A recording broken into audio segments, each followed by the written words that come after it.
Welcome to అవినా Bharat. నేను శివరామకృష్ణ. ఈరోజు ఈ పెన్షనర్స్ మొత్తం అంతా ఈ all pensioners and retired pensions association వీళ్ళకి కొన్ని డిమాండ్లు అయితే ఉన్నాయి. ఆ డిమాండ్లు ప్రభుత్వం పరిష్కరించాలని చెప్పి విశాఖ కలెక్టరేట్ ఎదుటి ముందు అయితే వీళ్ళు ఆందోళన అయితే చేస్తున్నారు. మనతో పాటు ఈ పెన్షనర్స్ అసోసియేషన్ నేతలు అయితే ఉన్నారు. వాళ్ళు అడిగి తెలుసుకుందాం. సార్ చెప్పండి, ఏంటి మీ ప్రధాన డిమాండ్ ఏంటి, మీకు ఏం కావాలి? మా పెన్షన్ పెంచాలని చెప్పని మేము ఎప్పటి నుంచో ఆందోళన చేస్తున్నాం.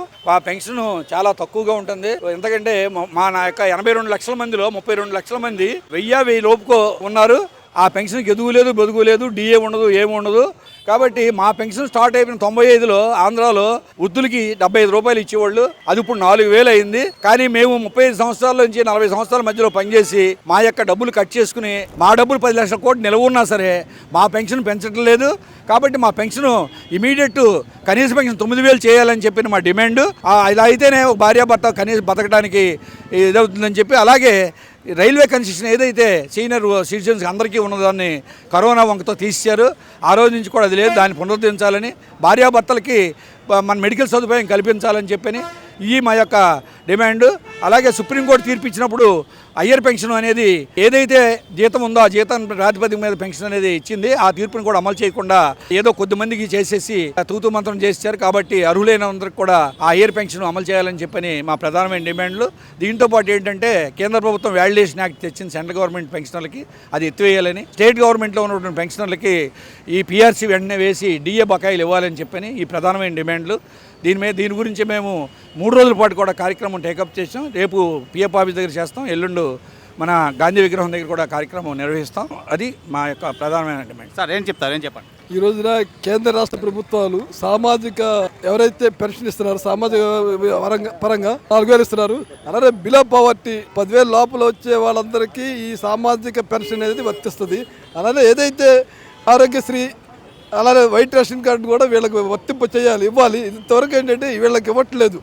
ఇది ఎంప్లాయ్ అని చూపిస్తుంది, కొడితే నెట్లో కొడితే ఎంప్లాయ్. అందుకని మీకు వర్తించని చెప్పేసి రాష్ట్ర ప్రభుత్వం అంటుంది. అది తప్పుడు విధానం. వాళ్ళు అదే చెప్పారు, బిలో పవర్టీ 10,000 లోపల ఎవరైతే వస్తారో వాళ్ళందరికీ ఈ పథకాలన్నీ వర్తిస్తాయి. అందుకని మాకు కూడా ఈ వర్తింపు చేయాలని చెప్పి మేము డిమాండ్ చేస్తాం. ప్రధానంగా మేము గత 15 సంవత్సరాల నుండి మినిమం పెన్షన్ పెంచాలని చెప్పేసి కోరుకుంటున్నామండి.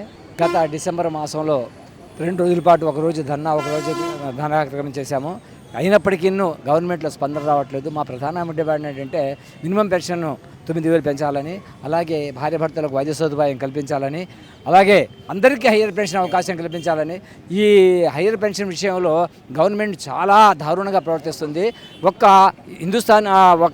స్టీల్ ప్లాంట్కి తప్ప హయ్యర్ పెన్షన్ ఎవరికి అమలుపరచలేదు. మొదటి నుంచి హిందుస్థాన్ షిప్యార్డ్, జింకు, హెచ్పిసిఎల్ వీళ్ళందరూ పోరాటం చేస్తున్నప్పటికీనూ హయ్యర్ పెన్షన్ అవకాశం కల్పించట్లేదు. హయ్యర్ పెన్షన్ అవకాశం ఎందుకు కల్పించట్లేదు అంటే ఎప్పుడో రాసుకున్న బైలాల్లో పిఎఫ్ ట్రస్ట్లో ఉన్న బైలాన్ని సాగుగా చూపించి ఇప్పుడు ఇవ్వట్లేదు అంటున్నారు. అనేక హైకోర్టులు తీర్పులు ఇచ్చినాయి, బైలాలు ఏమి పనిచేయవు, అందరికీ హైయర్ పెన్షన్ అవకాశం కల్పించండి అని. అయినప్పటికీ హైయర్ పెన్షన్ కల్పించకుండా గవర్నమెంట్ మళ్ళీ పైకోర్టులకు వెళ్ళే ప్రయత్నం చేస్తుంది. దీన్ని ఖండిస్తున్నాము. అందరికీ హైయర్ పెన్షన్ కల్పించాలి, మినిమం పెన్షన్ 9000 వెంటనే చేయాలని చెప్పేసి కోరుకుంటున్నాం. మిత్రులు, నేను ఆల్రెడీ ప్రైవేట్ ఫ్యాక్టరీలో పనిచేస్తాను సార్. నాకు ఇప్పుడు 850 రూపాయలు ఇస్తాను పెన్షన్. 850 రూపాయలు వస్తుంది. ఇదే కాంగ్రెస్ ప్రభుత్వం ఉండేటప్పుడు జవలేకర్ గారు పార్లమెంట్లో ఏం చెప్పారు, మినిమం 3000 ఇస్తామని ఆయన అన్నారు. మినిమం 3000 చేస్తాం మేము వస్తే డిఏ ఇస్తామని. కనీసం అదే అమలు చేయాలి కదా. వాళ్ళు చెప్పిందే ఈ రోజున కనీసం అమలు చేయటం లేదు. దాని గురించి మేము పోరాటం చేస్తాను.